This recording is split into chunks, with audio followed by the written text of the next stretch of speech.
This should be a commitment. ఇందాక లోకేష్ గారు చెప్తా, ప్రతి ఒక్కరికి ఇదే భయం ఉంది, మళ్ళీ రేపు పొద్దున వీళ్ళు వస్తే ఏం చేస్తారని. ఏమీ చేయలేరు, రారు, ఏమి చేయలేరు. దానికి ప్రతి పెట్టుబడి పెట్టేవాడు, భూమి ఇచ్చిన ప్రతి రైతు, సెంటు భూమి ఇచ్చిన రైతు దగ్గర నుంచి 1,00,000 కోట్లు పెట్టిన మన లక్ష్మీ గారి దాకా ప్రతి ఒక్కరు ఏమడుతుంది, they need stabilities. We have to commit ourselves. We will give stability for the 5 crore people of Andhra Pradesh.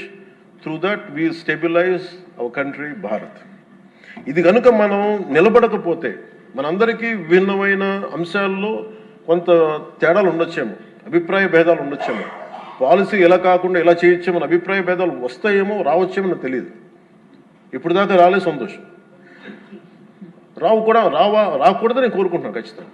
కానీ ఏది ఏమైనప్పటికీ భవిష్యత్తులో మటుకు మనందరం ఒకటే మాట మీద అమరావతి రైతాంగానికి కట్టుబడి ఉండాలి, నిలబడాలి. This is my commitment. This is what our commitment from Janasena party to our trusted honourable CM గారు శ్రీ నారా చంద్రబాబు నాయుడు గారికి. మనస్ఫూర్తి ఇస్ అవర్ కమిట్మెంట్. మేము ఎక్కడికి దీన్ని మాట మార్చం, దీన్ని ముందుకు తీసుకెళ్తాం.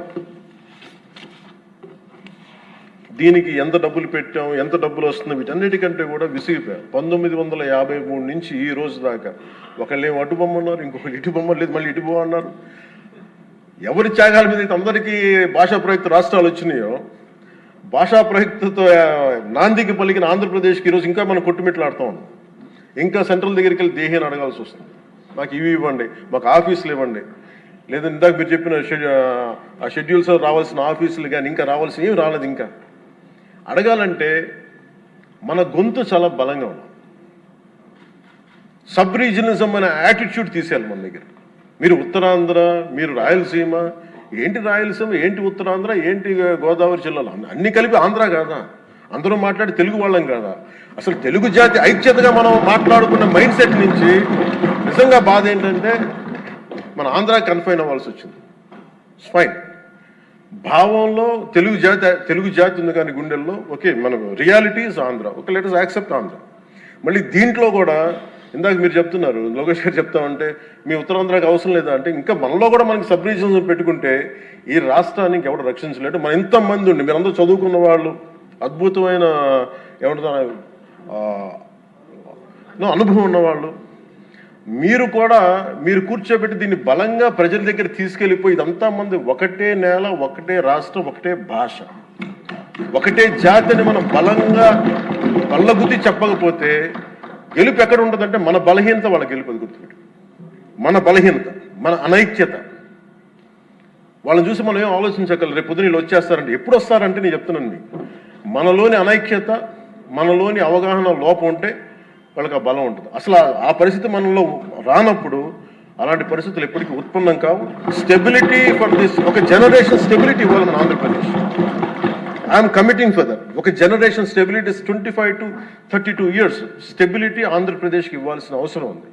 ఇది ఈ రోజున ఇక్కడ ఉన్న వాళ్ళు ఎవరు కూడా అధ్యక్ష, ఎవరికి డబ్బులు అవసరం లేదు, ఎవరి పనులు వాళ్ళకు ఉన్నాయి, ఎవరి జీవితాలు వాళ్ళకు ఉన్నాయి, ఎవరు వ్యాపారాలు వాళ్ళకు ఉన్నాయి. నా ఫిల్మ్ యాక్టింగ్ కెరీర్ ఉంది, నాకు ఇవన్నీ నాకు దీంట్లో నాకు లబ్ధి పొందేది నాకేం అవసరం లేదు. కానీ నా భవిష్యత్తు ఒక్కసారి స్టెబిలైజ్ అయిన తర్వాత మేము తెలంగాణ నుంచి తిరిగి ఇది మీకు సంబంధం లేదని అనుకున్నప్పుడు ఈ బాధ ఇంకెవరికి రాకూడదని అనుకున్నాం అధ్యక్ష.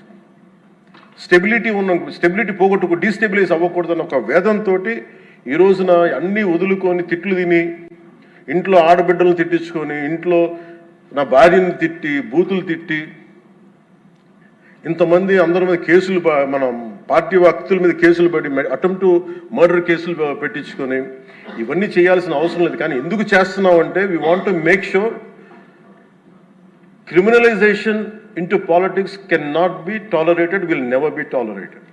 మీ చట్టసభల్లోనే కూర్చొని మేము దాడులు చేస్తాం, ఇష్టారాజ్యంగా కొడతామంటే మేము కూర్చోబెట్టి కామ్గా ఉండే వ్యక్తులు అయితే కాదు. మనందరం ఇవ్వాల్సింది కూడా చాలా బలంగా, we are here to give solid stability for Andhra Pradesh. తద్వారా పెట్టుబడులు చాలా బలంగా వస్తాయి.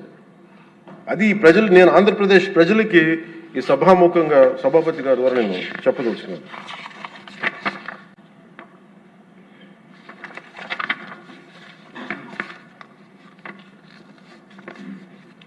చంద్రబాబు నాయుడు గారి దగ్గర నేను ఒకటే చూశాను అధ్యక్ష. నేను ఎక్కడ చెన్నై నుంచి వచ్చాను, నేను హైదరాబాద్కి ఎర్లీ 90s వచ్చాను. 90s వచ్చినప్పుడు నాకు పుస్తకాలు చదివేటప్పుడు నాకు లీ క్వాన్ యూ గురించి తెలుసు. Founder president city state of Singapore. మేము చూస్తుండగా హైదరాబాద్ రూపురేఖలు మారిపోవడం నేను ప్రత్యక్షంగా చూశాను. మేము తిరిగిన మాదాపూర్ కొండల్లో కానీ, లేదంటే ట్రెక్కింగ్కి వెళ్ళిన కొండల్లో కానీ అసలు ఏమీ రాదు, ఏం జరగదని, ఈ కొండల రూపురేఖలు మారిపోతాయా అనేది చాలా ఆశ్చర్యంగా అనిపిస్తే, మేము చూస్తుండగా రోడ్లు వెడల్పోయినాయి. అసలు ఇంత రోడ్లు జనం లేరు కదా, ఇంత రోడ్లు దేనికి అనుకునేవాళ్ళం. అంటే 4 కార్లే కదా, 10 కార్లు వెళ్తాయి. బట్ ఆయన పాపం ఆయన అందరినీ అప్పుడు పేపర్లు బాగా చదువుతుంటే మాకు అర్థమైంది. ఆయన అందరూ అంటూ ఉండేవాళ్ళు మాటలు, ఈ ఏంటి వరల్డ్ బ్యాంకుతో కుమ్మక్కైపు చేశారంటే అది ఈజీగా ఉంటుంది ఆ మాట అనేయటం, కానీ దాని విలువ ఈ జనరేషన్ అనుభవిస్తుంది. ఒక పొలిటికల్ లీడర్ నెక్స్ట్ ఎలక్షన్స్ గురించి ఆలోచిస్తాడు. ఒక విజనరీ ఉన్న నాయకుడు వచ్చే తరం కోసం ఆలోచిస్తాడు. బట్ ఖచ్చితంగా అది ఆ దార్శనికత ఉన్న చంద్రబాబు గారు చేసింది. మొన్నగా ప్రతిసారి హైదరాబాద్ టువర్డ్స్ ఎయిర్పోర్ట్ వస్తూ ఉంటే, ఎప్పుడు మాకు ఆ ఫ్లైఓవర్ మధ్య వెళ్తూ ఉంటే నిజంగా ఇందాక చెప్తున్నప్పుడు సికింద్రాబాద్ వచ్చింది, హైదరాబాద్ వచ్చింది. Cantonment is more of Secunderabad, Hyderabad is Nizam. But Cyberabad it's one man's creation. అది మనం యాక్సెప్ట్ చేస్తే, అది మనకి చాలా మందికి అది నచ్చచ్చు నచ్చకపోవచ్చు, కానీ ఒక రియాలిటీని యాక్సెప్ట్ చేస్తారు. ఎందుకంటే అది కూర్చోబెట్టి ఆయన కూర్చొని డిజైన్ చేశారు, ఒక కాన్సెప్ట్ చేసి దాన్ని ఇంతమందితో ఇబ్బంది పడి అందరి చేత మాటలు అనిపించుకొని ఒకసారి రోల్ చేసిన తర్వాత, దాన్ని ముందుకు తీసుకెళ్ళిన తర్వాత, అది దాన్ని ముందుకు తీసుకెళ్ళడం ఎవరికి ఫస్ట్ ఎవరు పెట్టగలరు? అన్ని కష్టాలను అధిగమించి అందరి చేత మాటలు అనిపించుకొని ఎవరు పెట్టగలరు? That credit goes to Honorable CM Sri Chandrababu. We wholeheartedly acknowledge your efforts, sir. We wholeheartedly acknowledge your vision. My commitment to you is that we will stand by. మీరు అక్కడ హైదరాబాద్కి ఎంత కమిటెడ్గా చేశారో, ఈ రోజున పెట్టుబడులు వస్తుంటే మన అమిత్ షా గారితో హోంమంత్రి అమిత్ షా గారితో మాట్లాడుతున్నాం మన మధ్య ఢిల్లీ వెళ్ళినప్పుడు. ఆంధ్రప్రదేశ్ చాలా రాష్ట్రం, దేశంలోని అన్ని రాష్ట్రాల కంటే కూడా ఎక్కువ పెట్టుబడులను ఆకర్షిస్తుంది. దీని ఫలితాలు మీరు ఇంకొద్ది ఇప్పుడు కనిపించకపోయినా కానీ భవిష్యత్తులో మీకు చాలా అద్భుతమైన స్టేట్ కింద వస్తుంది అని చెప్పి మన అందరికీ మనస్ఫూర్తి వారి అభినందనలు తెలుసు.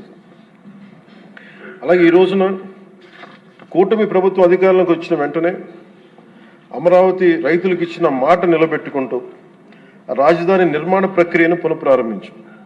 25 మే 2వ తేదీన గౌరవ ముఖ్యమంత్రి శ్రీ చంద్రబాబు నాయుడు గారి నాయకత్వంలో గౌరవ ప్రధాని శ్రీ నరేంద్ర మోదీ గారి చేతుల మీదుగా పునర్నిర్మాణం పనులు ప్రారంభించాం.